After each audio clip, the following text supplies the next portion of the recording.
everyone deserves to have the dignity of a proper burial.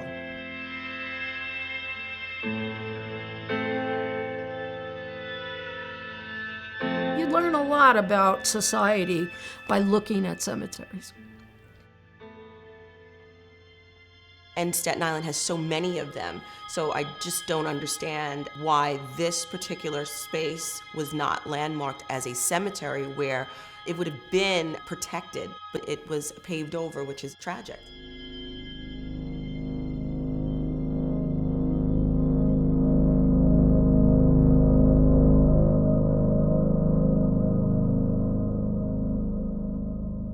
There were people who would ask, "Black people live on Staten Island?" And I go, "Yeah," when there were only 6 people on Staten Island. One of them was of African descent, and people need to know that. Benjamin Bryan is extremely important to Staten Island history because he was the last surviving enslaved person when he passed away in 1900. Mr. Bryan was the last slave buried there, right? A burial ground that could have up to 1,000 people in there. There was a church there, African Methodist Church, and then it was also a graveyard. Now what wound up happening was they had $11,000 in back taxes, so the city sold it. After that, they turned it into a gas station at one time. Now it's a parking lot that has Santander Bank on it, it has Sherwin-Williams, it has 7-Eleven, but the truth is there's still people buried up under there. But I would think though, when the gentleman who was the great-great-grandson and the lady who was the great-great-granddaughter from the last African slave that was buried on Staten Island, Benjamin Bryan, and they didn't even know their great-great-grandfather was buried under a bank, that's just screams out disrespect. If you look at the picture of him sitting in that chair, I think he shows so much dignity. This is personal to me. You know, yes. You could talk about politics, you could talk about anything you want to, but this is personal for me because my great-great-great-great-grandfather was a slave. Right. Was a slave. His mother was a slave. Children in my family were slaves. And I just think it should be recognized. You think about it, and then you try not to think about it. And then you think about it, and then you get angry. Then you think about it, and then you say, well, you know, what's done is done. Then you think about it, and you get angry again because it's the injustice of it all. And so it's like, let's give them some dignity in death. You know, there's babies buried there. People's families are buried there, and it's like, no one knows about it. It's like thrown under the rug, you know, and in this case, you know, paved over. It's called the Cherry Lane Cemetery because that section of what is now Forest Avenue was called Cherry Lane. At other times, it was called the Slaves' Burying Ground because there were enslaved people interred there. It was also known as the Colored Cemetery because there were African Americans interred there. It's kind of like a myth. There were a lot of development that really didn't take into consideration what had been there in the past. And so in that development boom, we lost contact with a lot of those rich spaces. Everything went on Staten Island when it came to development and overdevelopment.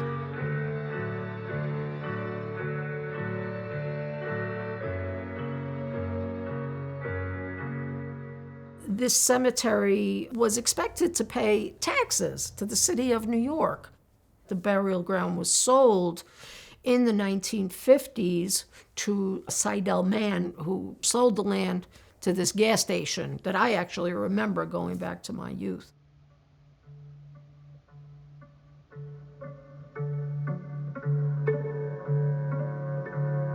I'm not mad at the property owner in one sense because it's business, right?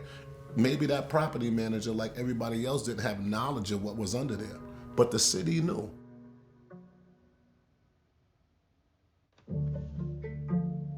Richard Dickinson was named Staten Island Borough Historian, and one of Mr. Dickinson's main interests was African American cemeteries on Staten Island.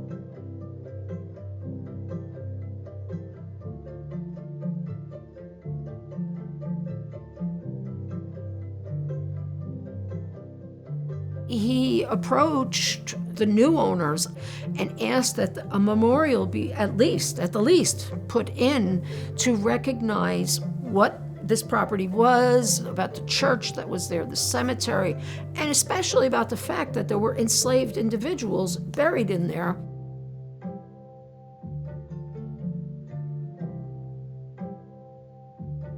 Specifically, Mr. Perrine. And there was finally a plaque put into what was then the first nationwide bank. I think he had hoped for maybe a monument, because he had hoped to include names of the interred there. The plaque is down. That's even more insult to injury. A plaque. They even took the plaque down. So like this, just like our history, if you don't record it, there's no mention of it, it's forgotten. You know, and who they were, who the plaque was for, were considered nobody, so they took the plaque away. So who's any the wiser?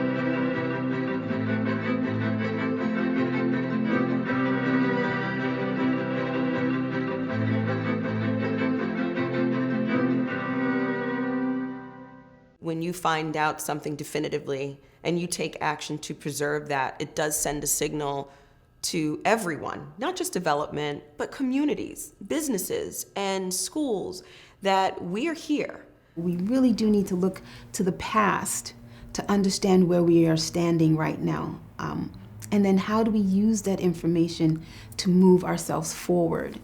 If they're voiceless and we have the voice, then you know what? Somebody has to be held accountable. I just think it's time to really kind of turn it up and get people involved. It's got to be done time and time again to make sure people don't forget it. Right. And to bring their conscience up to the fact they've got to start, tone on line and be more respectful.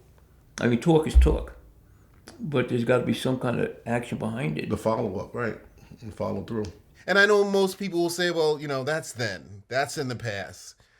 But the past is also in the present. But if you don't fix the past, you'll deal with it in the present. But this is family, so it's personal, I feel yes. It should be known.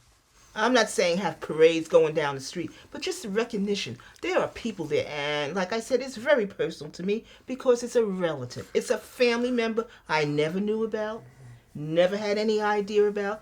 Didn't know. I knew that slavery was in my family. Of course you knew. I'm African American, so I know that. But I didn't know it went back that far.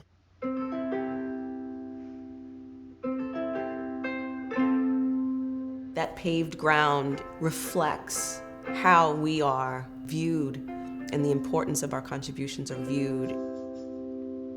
We need to figure out how we're protecting our African American history. I think it starts today.